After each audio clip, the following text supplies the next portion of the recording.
আইন যদি আল্লাহর হয়, শাসন যদি সৎ লোকেরা করে, রব্বুল আলামিন কোরআন শরীফে বলেন, তাহলে তারা 4টা কাজ করবে। আল্লাযীনা মাক্কান্নাহুম ফিল আরদ আকামুস সালাতা ওয়া আতাউজ যাকাত ওয়া আমারু বিল মা'রুফি ওয়া নাহাউ আনিল মুনকার।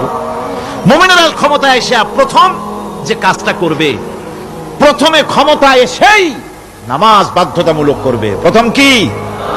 ওয়াজ নসিহতে অনুরোধ করা হবে না, বাবাজিরা আল্লাহর রাস্তায় নামাজটা পড়েন না।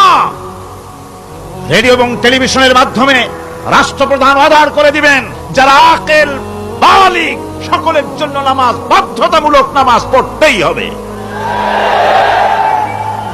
এটা অর্ডার। বেলা যখন 1টা বেজে যাবে, বেলা যখন 1টা বাজবে, সমস্ত মসজিদে আজান শুরু হয়ে যাবে। আজানের সাথে সাথে অফিস, আদালত, কল কারখানা, ক্ষেত খামার, শিক্ষাঙ্গন সব ডেডলক হয়ে যাবে। আধা ঘন্টার জন্য বন্ধ হয়ে যাবে।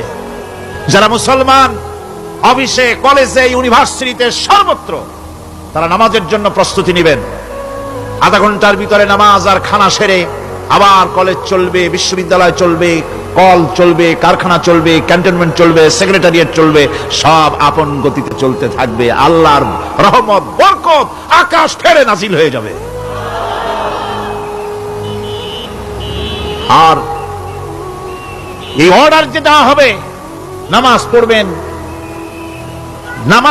পড়বেন, সেখানে থানায় যখন আজান হবে, থানায় আজান হয়ে গেছে, থানার স্টাফ, পুলিশ যারা আছে জামাতে খাড়া হয়ে যাবে, ইমামতি করবেন ওসি সাহেব। এসপির অফিসে এসপি সাহেব ইমামতি করবেন, ডিসি সাহেব তার অফিসে ইমামতি করবেন, মন্ত্রী সেক্রেটারিয়েট ইমামতি করবেন, প্রেসিডেন্ট বঙ্গভবন ইমামতি করবেন, বিশ্ববিদ্যালয়ের ভাইস চ্যান্সেলরের ইমামতিতে সে জায়গার মুসলমান ছাত্র ছাত্রী, শিক্ষক শিক্ষয়িত্রী এক জামাতে নামাজ আদায় করবে। এই যদি হয়, চিত্র দেশের অপরাধ থাকবে?